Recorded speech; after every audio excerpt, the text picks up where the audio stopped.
Like in the rest of the country, Jammu and Kashmir has also seen a spurt in cases in the past week or so. As we speak, the total number of cases in Jammu and Kashmir is 28.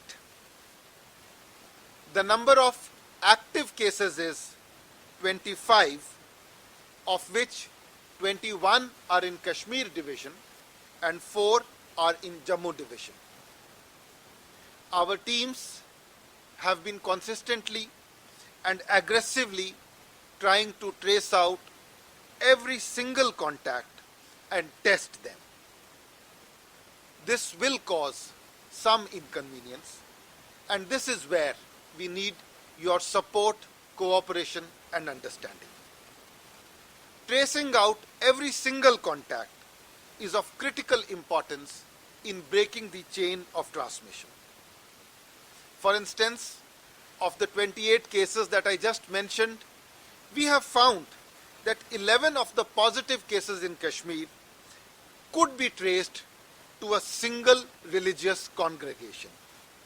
Another 6 cases could be traced to another group, one single group, which had traveled to Saudi Arabia. In fact, we are getting reports that one of the positive cases had suppressed his travel history to Dubai. And we have reports that this is not the only case where suppression of travel history has taken place.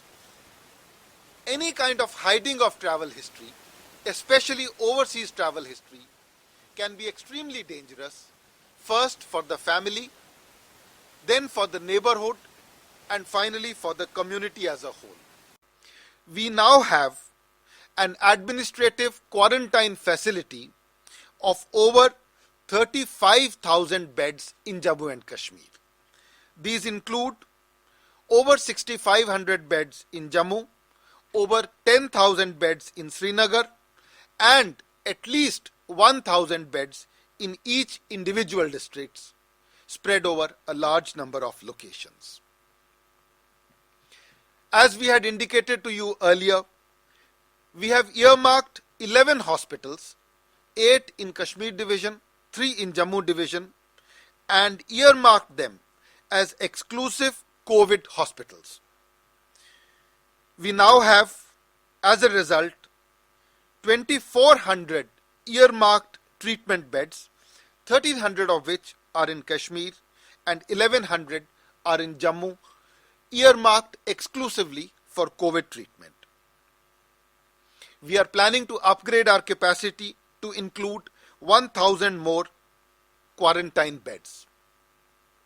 On the request of the medical fraternity, the health department has made arrangement of hotels both in Jammu and Kashmir for exclusive use of medical professionals engaged in treatment of cases.